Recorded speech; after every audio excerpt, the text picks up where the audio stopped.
Hello বন্ধুরা, তোমাদের সকলকে স্বাগত জানাই মোহিত ক্রিয়েশন ইউটিউব চ্যানেলের আরও একটি নতুন ভিডিওতে। আর এই ভিডিওটাতে আমি তোমাদের শেখাবো ম্যাট্রিক্স 9-এ কী করে তোমরা কাজ করবে। প্রথমে বলি, তোমরা যদি এই সফটওয়্যারে কাজ করতে চাও তাহলে তোমাদের কিছু টুলস সম্বন্ধে প্রথমে জানতে হবে। কোন টুলসটার কী কাজ, কোন অপশানটার কী কাজ, সেইগুলো তোমাদের আগে জানতে হবে। সেই সমস্ত টুলসগুলো বা অপশানগুলো কোনটার কী কাজ তোমাদের বোঝার জন্য ভালোভাবে আমি তোমাদের দেখিয়ে দেবো এই ভিডিওটাতে। আর বন্ধুরা, তোমরা যদি চ্যানেলে নতুন হয়ে থাকো তো চ্যানেলটিকে সাবস্ক্রাইব করে নাও আর অল নোটিফিকেশানটা অন করে রাখো, যাতে আমার সমস্ত ভিডিও সবার আগে তোমার কাছে পৌঁছে যায়।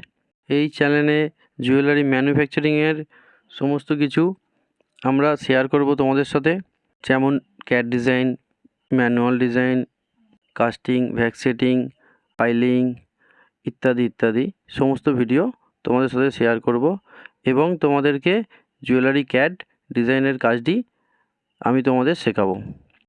আজকে আমি তোমাদের শেখাবো তোমরা 2D বা কার্ভ কী করে টানবে, কোন অপশানটা দিয়ে টানবে, এই সমস্ত অপশানগুলো নিয়েই আজকে আমি তোমাদের সঙ্গে আলোচনা করব আর তোমাদের শেখাবো। চলো তাহলে ভিডিওটা শুরু করা যাক। এবার আমরা কি করে কার্ভ টানা হয় সেই অপশানগুলো দেখাবো।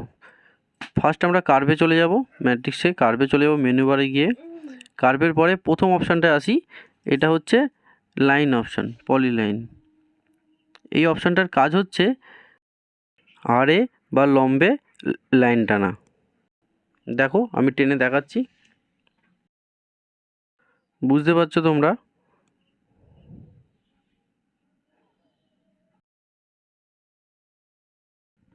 ঠিক তার পাশের অপশানটা, এটাও ওরকম লাইন টানা যায়, কিন্তু এই অপশানটার সাহায্যে তোমরা বোথ সাইড লাইন টানতে পারবে। ঠিক আছে, কীভাবে টানবে? তোমরা এই অপশানটাকে নেবে, অপশানটাকে নিয়ে এখানে দেখো উপরে লেখা আছে বোথ সাইড, ওটাকে ইয়েস করে দেবে। ইয়েস করে দিলে তাহলে দেখো এই দেখো বোথ সাইড লাইনটা চলে আসবে। তার পরের অপশানটা হলো, হ্যাঁ 3 নম্বর অপশানটা হলো কার্ভ। এই অপশানটা দিয়ে তোমরা যে রকমভাবে কার্ভ টানতে পারো। যেমন দেখো আমি একটা যা হোক একটা ইজিবিজি একটা কার্ভ টানলাম। ঠিক আছে, এই কার্ভটা দিয়ে তুমি যে কোনো শেপ তৈরি করতে পারো, যে কোনো শেপ। ম্যাক্সিমাম কাজের ক্ষেত্রে আমাদের এই টুলটাই বেশি কাজে লাগে।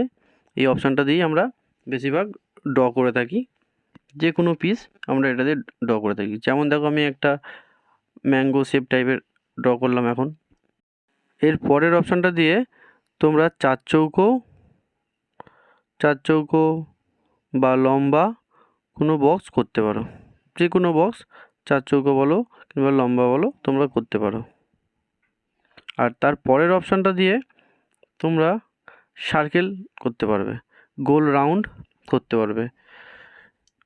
তোমরা নির্দিষ্ট কোনো মাপ চাইলে নির্দিষ্ট মাপে করতে পারো, আর তোমরা যদি কোনো মাপ না ছাড়াই করতে চাও তো মাপ ছাড়াই করতে পারো।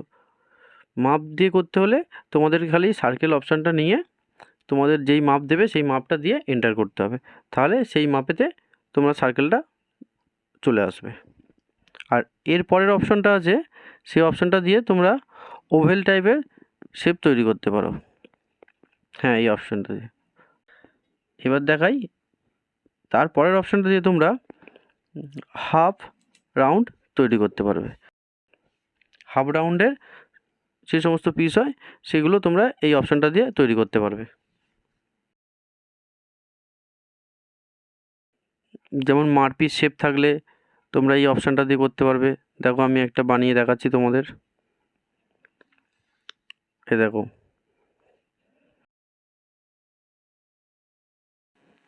তাহলে আজ আমি তোমাদের এই ভিডিওতে দেখালাম কার্ভের 8টা অপশানের কী কাজ আর কিভাবে করে। কার্ভের প্রথম 8টা অপশানের কী কাজ আর কিভাবে করে সেগুলো দেখিয়ে দিলাম। আর আমি তোমাদেরকে এটুকু বলবো যে তোমরা প্রথমে এরকম কিছু কার্ভ টানো, তোমাদের যেটা মনে হয় সেই ধরনের টানো, যাতে তোমাদের হাতটা একটু সেট হয়। এর পরের ভিডিওতে আমি তোমাদের শেখাবো তোমরা এই কার্ভগুলোকে কি করে এডিট করবে।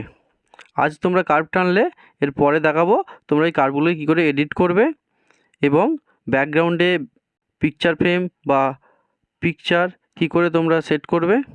এই সমস্ত জিনিসগুলো আমরা এর পরের ভিডিওতে তোমাদেরকে দেখাবো আর শেখাবো। তাহলে বন্ধুরা, ভিডিওটা এখানেই শেষ করলাম। তোমার সাথে দেখা হচ্ছে পরের ভিডিওতে।